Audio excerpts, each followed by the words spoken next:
तो आज के इस सेशन में हम कुछ प्रश्नों पर चर्चा करेंगे जो आपके पाठ्य पुस्तक में दिया गया है अम्ल, क्षारक एवं लवण के अध्याय में। जैसा कि आप स्क्रीन पर देख रहे हैं, मैंने पहले से लिखा हुआ है। पहला ये कि पीतल या तांबे के बर्तन में दही या खट्टा पदार्थ क्यों नहीं रखते हैं। पीतल या तांबे के बर्तन में दही या खट्टा पदार्थ क्यों नहीं रखा जाता है। तो जैसा कि आप जानते हैं कि दही स्वाद में खट्टा होता है, अर्थात उसकी प्रकृति अम्लीय है, और खट्टा कोई पदार्थ है वो भी इसका मतलब कि अम्लीय है। और जब पीतल या तांबे के बर्तन में उसको रखा जाता है तो आप लोग पिछले सेशन में अम्ल और क्षारक के गुणों के विषय में आप लोगों ने पढ़ा है। उसमें हमने चर्चा किया था कि जब अम्ल धातु से क्रिया करता है तो धातु के लवण बनाता है और हाइड्रोजन गैस मुक्त करता है। तो यहाँ तांबे के बर्तन में या पीतल भी तांबे का एक मिश्रण है, और उसमें जब हम खट्टा पदार्थ या कोई अम्लीय पदार्थ रखते हैं तो वह उसके साथ क्रिया करके धातु के लवण बनाता है, जो हमारे शरीर के लिए नुकसानदायक होता है और उस भोजन को खराब करने में उसकी महत्वपूर्ण भूमिका होती है। तो दही या खट्टे पदार्थ को जब हम पीतल या तांबे के बर्तन में रखते हैं तो उससे हमारा भोजन खराब हो सकता है। दूसरा जो प्रश्न हमने लिखा है वो है कि धातु अम्ल से के साथ क्रिया करके कौन सी गैस उत्पन्न करती है। जब धातु अम्ल के साथ क्रिया करता है तो कौन सी गैस निकलती है। जैसा कि आप स्क्रीन पर देख रहे हैं कि धातु अम्ल के साथ क्रिया करती है तो कौन सी गैस निकलती है। तो यहाँ पर आप ध्यान देंगे कि इसमें हमने चर्चा किया था अभी पहले प्रश्न में कि धातु के साथ अम्ल की क्रिया होने पर सामान्यतः हाइड्रोजन गैस मुक्त होती है। हाइड्रोजन गैस मुक्त होती है। फिर ये तीसरा प्रश्न है कि HCl HNO3, HCl का नाम हाइड्रोक्लोरिक अम्ल है और HNO3 का नाम नाइट्रिक अम्ल है, का जलीय विलयन अम्लीय क्यों होता है। जलीय विलयन अम्लीय क्यों होता है, यहाँ पर मैं लिख रहा हूँ अम्लीय क्यों होता है। तो जैसा कि आप जानते हैं कि अम्ल वे पदार्थ हैं जो जलीय विलयन में हाइड्रोजन आयन बनाते हैं, देते हैं। तो उस दृष्टिकोण से अगर हम देखें तो HCl, इसको हमने पिछले सेशन में उदाहरण के द्वारा समझा था कि HCl जब जल में घोला जाता है तो हाइड्रोजन आयन बनाता है और क्लोराइड आयन बनाता है। यह हाइड्रोजन आयन उसके अम्लीयता को निर्धारित करने के लिए उत्तरदायी होता है।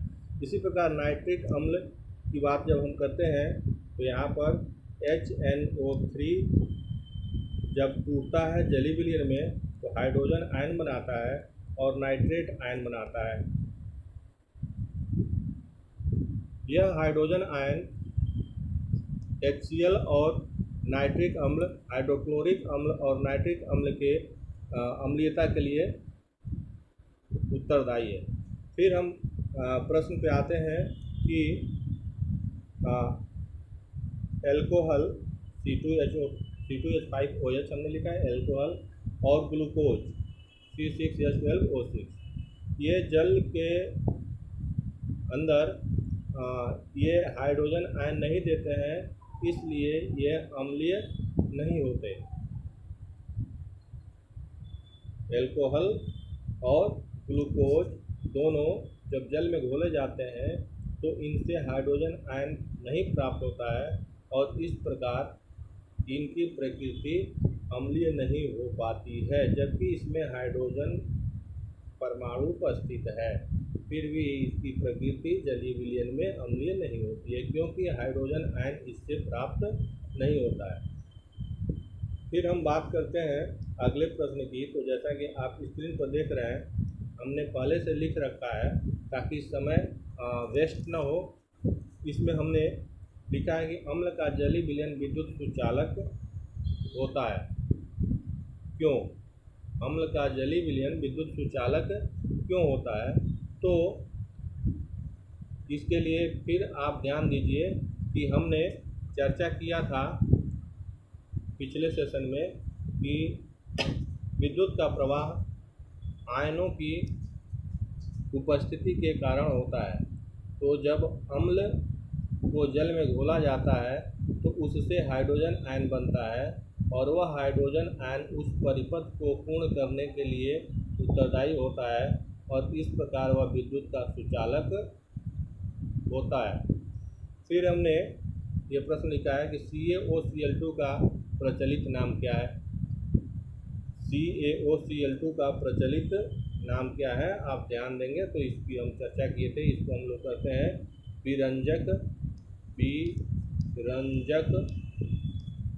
विरंजक चूर्ण या ब्लीचिंग पाउडर। तो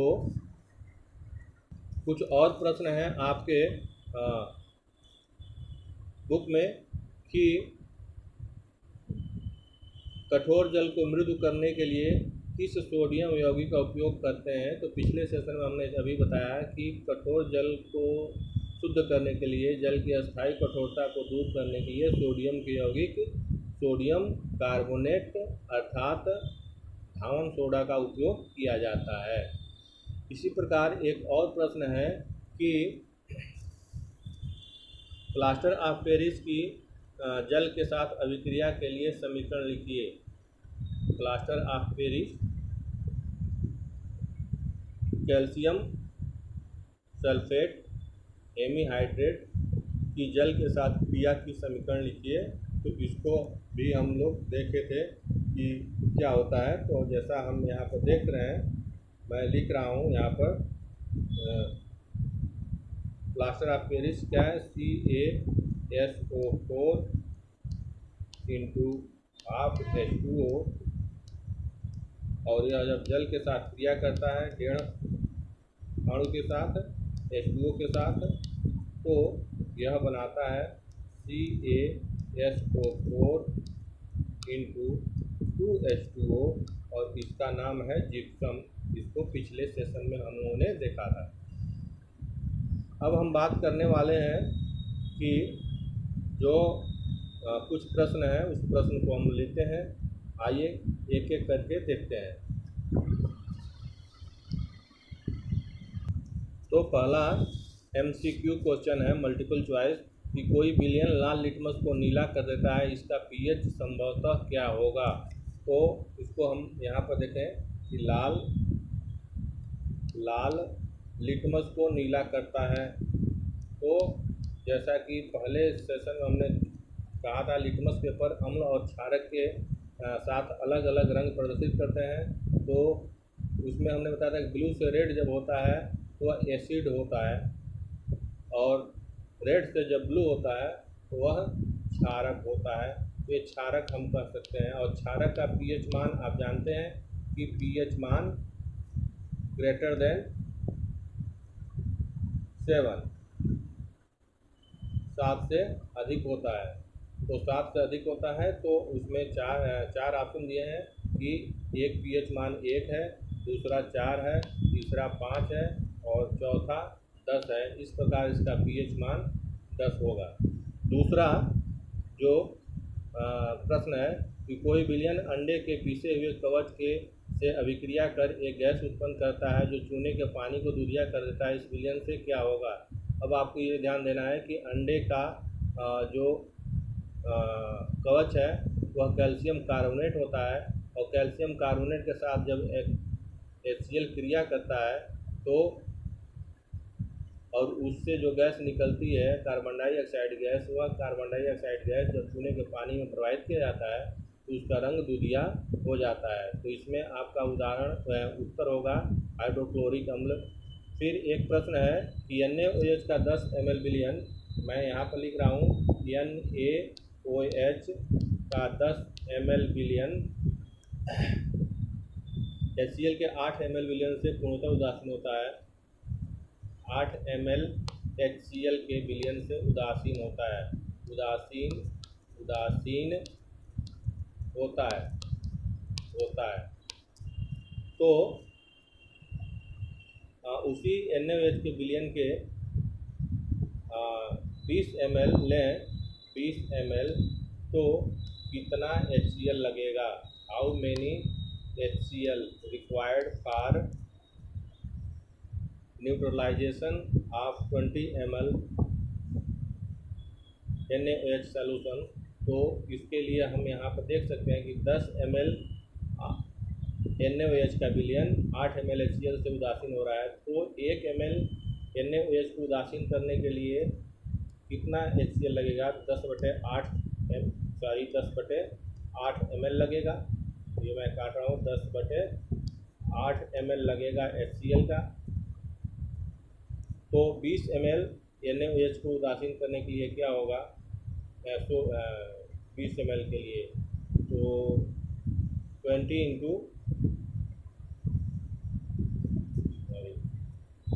ये है 8/10 ml।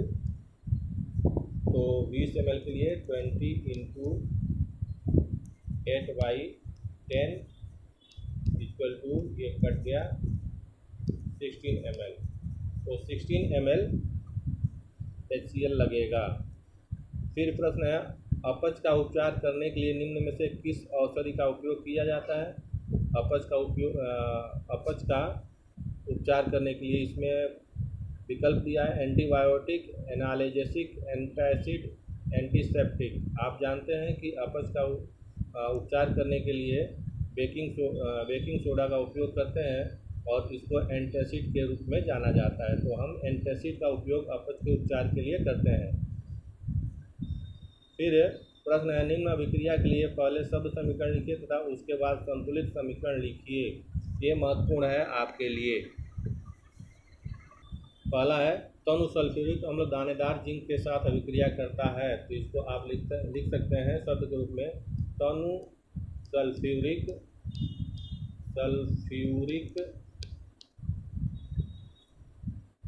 अम्ल प्लस दानेदार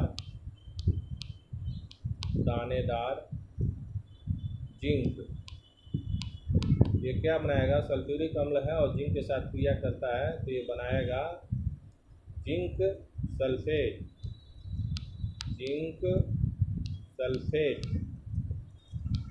सल्फेट और हाइड्रोजन गैस मुक्त होगी। तो इसको हम लिख सकते हैं हाइड्रोजन गैस। इसको अगर समीकरण के रूप में लिखें तो हम लिख सकते हैं H2SO4 plus Zn equal to ZnSO4 plus H2। फिर दूसरा जो ये है बी का जो प्रश्न है, यह तनु हाइड्रोक्लोरिक अम्ल मैग्नीशियम पट्टी के साथ अभिक्रिया करता है। तो हाइड्रोक्लोरिक, अब इसको हम सीधे समीकरण लिख रहे हैं, बाकी आप शब्द के रूप में लिखना चाहें तो उसको लिख सकते हैं कि तनु हाइड्रोक्लोरिक अम्ल धन मैग्नीशियम की पट्टी equal to magnesium chloride plus hydrogen gas. अब इसका जब रासायनिक समीकरण लिखेंगे तो हम यहाँ पर लिखेंगे कि HCl, तनु HCl है तो HCl प्लस मैग्नीशियम की पट्टी यानी मैग्नीशियम और मैग्नीशियम के साथ क्रिया करके मैग्नीशियम क्लोराइड बनाता है, MgCl2 plus H2 hydrogen gas निकलेगी। अब इसको संतुलित करना है, तो संतुलित करने के लिए यहाँ पर हम 2 लिख देंगे, तो 2HCl plus MgCl2 plus H2। इसी तरीके से तीसरा जो प्रश्न है, तनु सल्फ्यूरिक अम्ल एल्यूमिनियम चूर्ण के साथ क्रिया करता है। तो यहाँ पर लिखेंगे H2SO4 प्लस एल्यूमिनियम के साथ क्रिया करता है, तो क्या बनाएगा? एल्यूमिनियम सल्फेट बनाएगा, Al2SO4 thrice plus hydrogen gas मुक्त करेगा। तो यहाँ पर चूँकि अब संतुलित करना है तो 3 सल्फेट है, तो यहाँ पर हम लिख देंगे 3 सल्फेट है और 2Al है, तो 2Al इक्वल टू कितना है? 3 6 यानी 3 हाइड्रोजन गैस के अणु निकलेंगे। इसी तरीके से दोनों हाइड्रोक्लोरिक अम्ल लौह के साथ क्रिया करता है, तो HCl plus Fe equal to FeCl2 बनता है। ये याद रखना है आपको, ये भी याद रखना है। और हाइड्रोजन गैस मुक्त होती है, तो FeCl2 यहाँ पे हो जाएगा, तो FeCl2 ये हुआ, तो ये ठीक है। ये आपके प्रश्न हैं। फिर हम बात करते हैं एल्कोहल एवं ग्लूकोज जैसे यौगिकों में भी हाइड्रोजन होते हैं, लेकिन इनका वर्गीकरण अम्ल की तरह नहीं होता है। एक क्रियाकलाप द्वारा स्पष्ट कीजिए। तो जैसा कि हमने चर्चा किया कि अम्ल जो होगा वह जलीय विलयन में हाइड्रोजन आयन देगा, और जो पदार्थ जलीय विलयन में हाइड्रोजन आयन नहीं देगा वह अम्ल नहीं होगा। इसी आधार पर हम इसका उत्तर देंगे। फिर प्रश्न है, आश्रित जल विद्युत का चालक क्यों नहीं होता जबकि वर्षा का जल होता है? डिस्टिल्ड वाटर, आसूत जल, आसूत जल डिस्टिल्ड वाटर,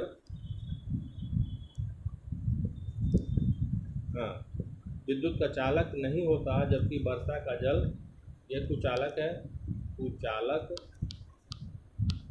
और वर्षा का जल सुचालक है। क्यों? इसका उत्तर हम बता सकते हैं कि आसूत जल शुद्ध होता है, इसमें किसी प्रकार का कोई आयन उपस्थित नहीं होता है, और वर्षा का जल ऊपर से जब नीचे की ओर आता है तो वायुमंडल के साथ अनेक अशुद्धियों को अपने साथ मिला लेता है, जिससे उसमें आयन उपस्थित हो जाते हैं। और हम जानते हैं कि आयन ही विद्युत चालन के लिए उत्तरदायी होते हैं। इस प्रकार आसूत जल में आयन न होने के कारण यह कुचालक है, और वर्षा का जल आयन के कारण सुचालक होता है। फिर प्रश्न है कि जल की अनुपस्थिति में अम्ल का व्यवहार अम्लीय क्यों नहीं होता? तो जब जल नहीं रहेगा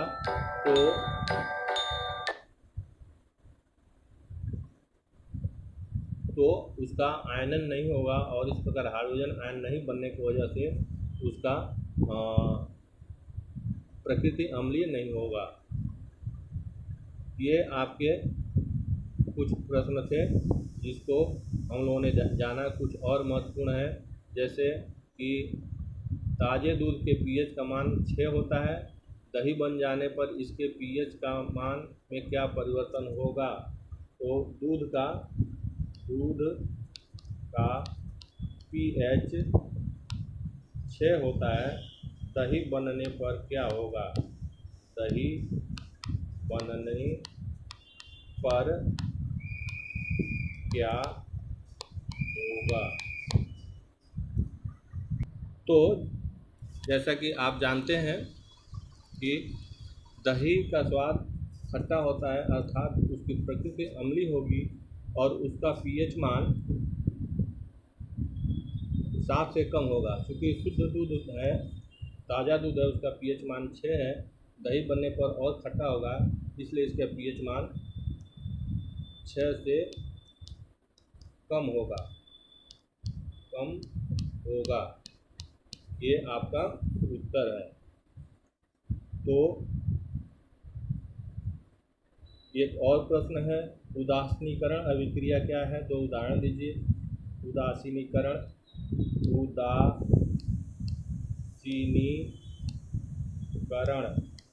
अभिक्रिया